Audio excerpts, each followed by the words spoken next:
च भव्यं च सर्वं यश्चादितिष्ठति स्वर्यस्य च केवलं तस्मै ज्येष्ठाय ब्रह्मणे नमः। अपने योगाचार्य किशन जी एवं सभी योग के विद्यार्थियों, तो आज विजयदशमी का पर्व है। तो यह किस लिए मनाया जाता है? तो इसका अर्थ है विजय। इसमें विजय की बात आई है। तो पहले हमारे क्षत्रिय लोग युद्ध के लिए विजय अभियान प्रारंभ करते थे इसी दिन से, तो इसलिए इसका नाम विजयदशमी पर्व रहा है। तो एक तो हो गया विजय करना बाहरी शत्रुओं के ऊपर, एक होता है आंतरिक शत्रुओं के ऊपर विजय करना। जैसे हमारे अंदर षट शत्रु होते हैं, काम, क्रोध, लोभ, मोह, मद और मत्सर, तो इनका नाश करना। तो यह भी इसी विजय दशमी पर्व से संबंधित है कि हम अपने आंतरिक शत्रुओं का भी नाश करें। तो इस नाश का क्या है उपाय? इस नाश का उपाय, सबसे जो अच्छा उपाय है वह है योग, योग का अभ्यास करना। तो अभी आपने योग का अभ्यास किया, तो इसमें मुख्य रूप से प्राणायाम और ध्यान की प्रक्रिया आती है। तो अष्टांग योग में 8 अंग होते हैं: यम, नियम, आसन, प्राणायाम, प्रत्याहार, धारणा, ध्यान और समाधि। तो यह 8 अंगों का अभ्यास करना अनिवार्य होता है। तो इनमें जो मुख्य भी आपने किया प्राणायाम, और इसके अतिरिक्त ध्यान भी होता है। तो योग की परिभाषा क्या है? तो पतंजलि ऋषि हुए एक हमारे, उन्होंने एक शास्त्र लिखा योग दर्शन नाम से। तो वह उसका जो प्रथम पाद है जिसको कहते हैं साधन पाद, तो उसका सूत्र है दूसरा वाला। तो वह योग की परिभाषा करते हैं योगश चित्त वृत्ति निरोधा।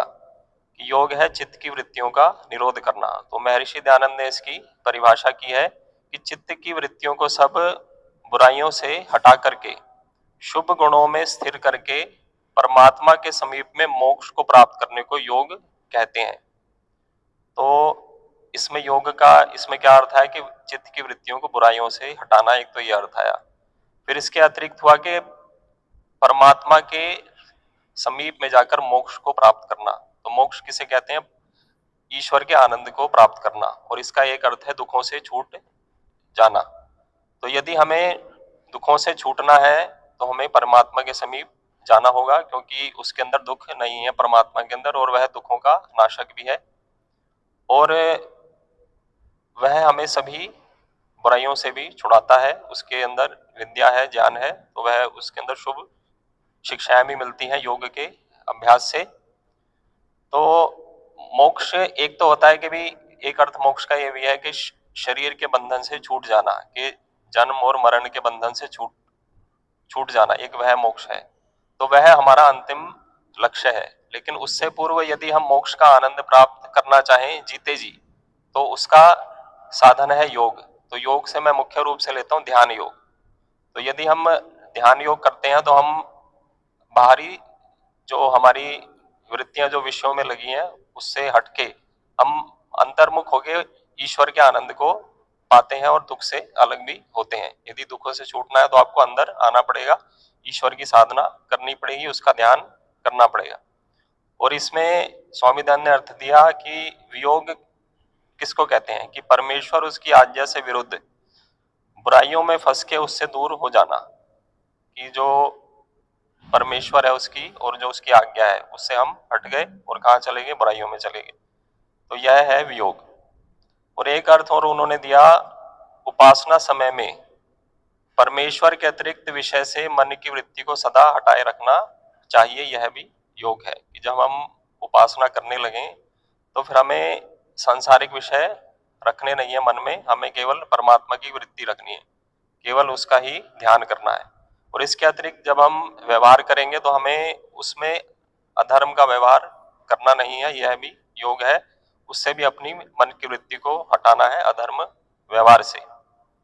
तो यह जो चित्त व मन की जो हमारी वृत्तियां हैं उनको बुरे कामों और अनीश्वर के ध्यान से हटाने का क्या है उपाय?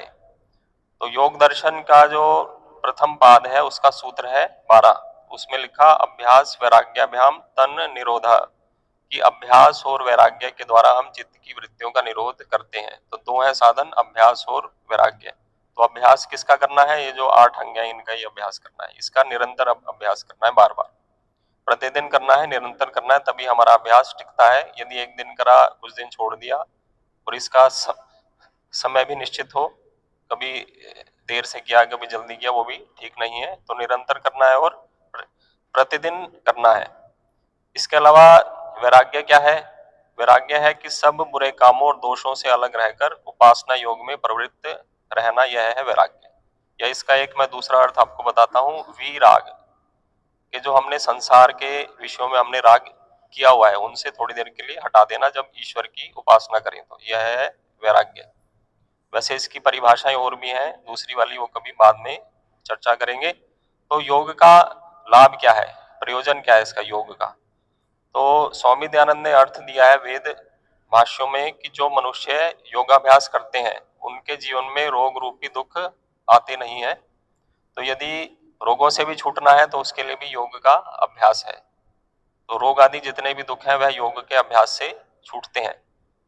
इसके अतिरिक्त वह उन्होंने बताया कि योगाभ्यास के बिना बुद्धि नहीं बढ़ती है और बुद्धि के बिना धन और आत्मा की सिद्धि नहीं होती है। यदि बुद्धि को बढ़ाना है, ज्ञान को बढ़ाना है, तो भी योगाभ्यास है। और योगाभ्यास के बिना कोई भी मनुष्य पूर्ण विद्यावान नहीं हो सकता है और ना पूर्ण विद्या के बिना अपने स्वरूप और परमात्मा का ज्ञान कभी होता है। तो योग लगाओगे, इसके अतिरिक्त उससे विद्या की प्राप्ति होगी, परमात्मा से विद्या की प्राप्ति होगी, अथवा वेद का स्वाध्याय करने से विद्या की प्राप्ति होगी। तो उससे क्या होगा लाभ, कि हम अपने आप को जान लेंगे कि हम कौन है। तो आप सभी को मालूम हुआ होगा कि हम शरीर नहीं है, हम आत्मा है। गीता जिसने पढ़ी है उसमें लिखा है कि शरीर जो है चोला है, ये बार बार हमें वो मिलता है नया। जब हम हमारा अगला जन्म होगा तो ये पिछला वाला छूट के फिर हमें नया वाला मिलेगा। तो इसका मतलब हम शाश्वत है आत्मा और कभी भी मरती नहीं, उसमें कहा गया है। लेकिन ये शरीर बार बार मरता है और जन्म लेता है। आत्मा का कभी भी जन्म और मृत्यु होती नहीं है। तो हम क्या है, आत्मा है। तो अपने स्वरूप का ज्ञान करना है, एक तो शास्त्रों के माध्यम से, एक ध्यान योग के माध्यम से। इसके अतिरिक्त परमात्मा का ज्ञान भी करना है, वह भी योग के द्वारा होगा और कोई विधि नहीं है। संसार में जो चल रही है वह अलग विधियां है, योग ही वास्तविक विधि है परमात्मा से जुड़ने के लिए। तो योग किससे बना है शब्द? युज धातु से। योग यानी जोड़ना, आत्मा को परमात्मा से जोड़ना।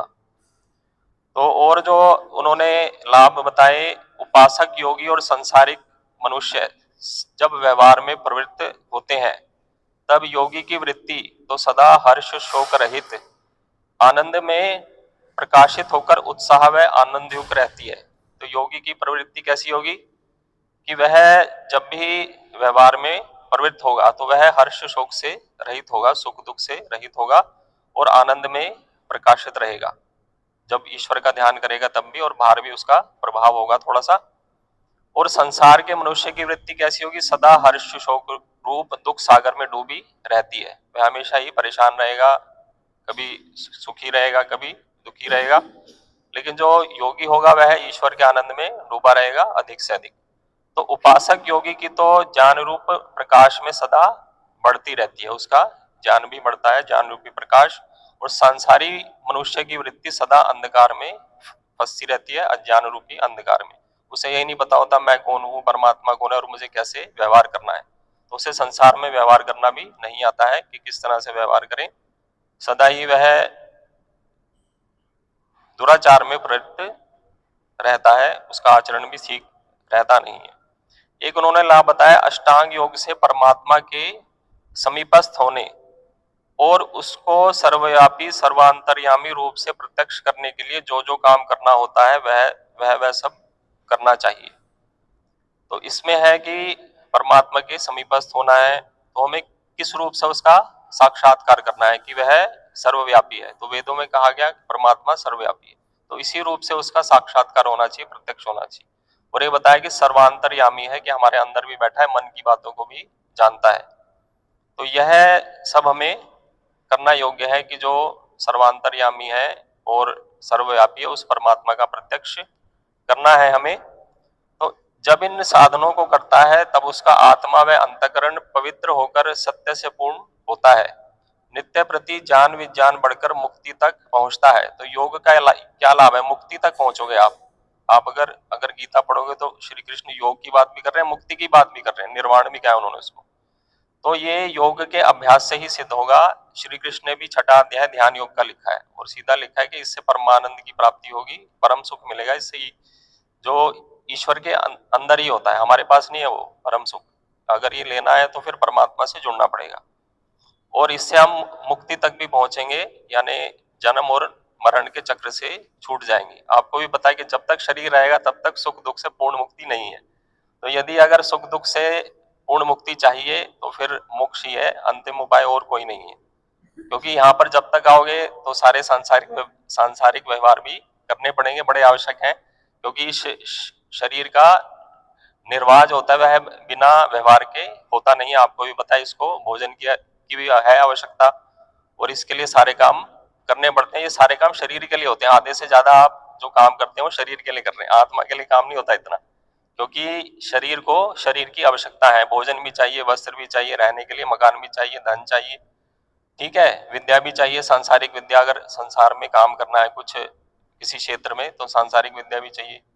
लेकिन अध्यात्म विद्या से हमें मोक्ष की प्राप्ति होगी। तो अध्यात्म विद्या बड़ी ही आवश्यकता है, बड़ी ही आवश्यक है, इसी से ही मोक्ष हमें मिलेगा।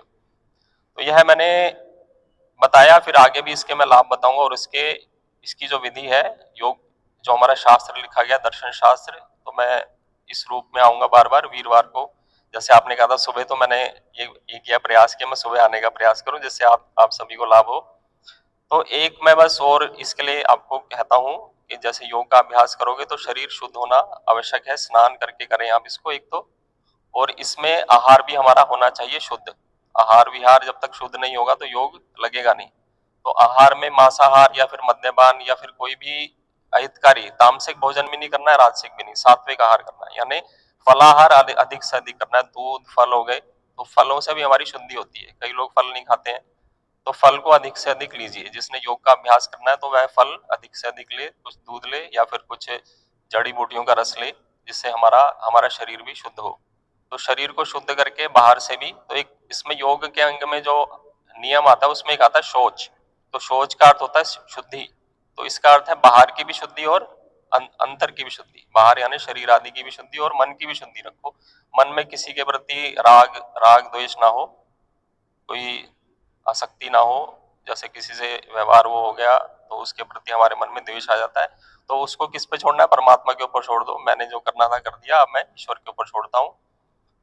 मेरा ये कार्य था, मैं किसी के प्रति द्वेष की भावना रखूंगा नहीं, ना किसी के प्रति अधिक राग की भावना रखूंगा। क्योंकि राग भी बाधा की है, वो भी ज्यादा राग नहीं करना है। तो ईश्वर में आसक्ति रखनी है। अगर ईश्वर को प्राप्त करना है तो उससे जुड़ना पड़ेगा, तो उससे राग हो ज्यादा और संसार से कम हो। वैसे संसार में व्यवहार के लिए कुछ लोगों से करना पड़ता है, पुत्र से भी करेंगे, फिर पति से भी होगा, तो ये सब व्यवहार के लिए। लेकिन जब ईश्वर से हमें हमें जुड़ना है तो फिर ईश्वर का ही होना चाहिए ध्यान, फिर संसार का नहीं होगा। क्योंकि ईश्वर क्या है? माता भी है, पिता भी है, वो सबसे बड़ा है। उसी ने हमें यहाँ पर भेजा हुआ है इसके लिए, व्यवहार के लिए और हमें मोक्ष की प्राप्ति के लिए। तो ईश्वर ने संसार में भी सुख है, ऐसा नहीं कहता मैं, संसारिक विषयों में सुख है, लेकिन ये वैसा सुख नहीं है जैसा परमात्मा में। तो वो वाला सुख चाहिए तो फिर ये संसार की वृत्ति थोड़ी छोड़नी पड़ेगी, सांसारिक सुखों को भी छोड़ना पड़ेगा। तो अपना आचार विचार आप शुद्ध रखें। सोच आता है इसमें कि अपना मानसिक भी किसी के प्रति राग ना हो, द्वेष ना हो, सबसे मधुर हो हमारा व्यवहार। और हमें आहार का भी ध्यान रखना है, शुद्ध आहार हो, फल लें, अधिक से अधिक सलाद लें। यदि किसी के पास फल भी नहीं होते तो भी सात्विक भोजन करो, रोटी खाओ, दाल लो, सब्जियां लो, दही है, ये सब अच्छी चीजें हैं। और मैदे की वस्तुएं ना लें ज्यादा से ज्यादा, जो जिसमें कि चोकर का आटा होता है, जिससे हमारा शरीर शुद्ध हो, वो वाला आटा लेना चाहिए। तो ऐसे ही और भी नमक का प्रयोग भी कम होता है, वह भी राजसिक में आता है। जो नमक ज्यादा खाते हैं, मिर्च ज्यादा खाते हैं, तो नमक और मिर्च को कम रखना है और मीठे को भी अल्प रखना है। तो सात्विक आहार करें, उससे हमारा शरीर शुद्ध होगा। और मानसिक रूप की भी शुद्धि करें तो उससे आपका योग ठीक से लगेगा। इन्हीं शब्दों के साथ मैं अपनी वाणी को विराम देता हूँ। ओम शांति।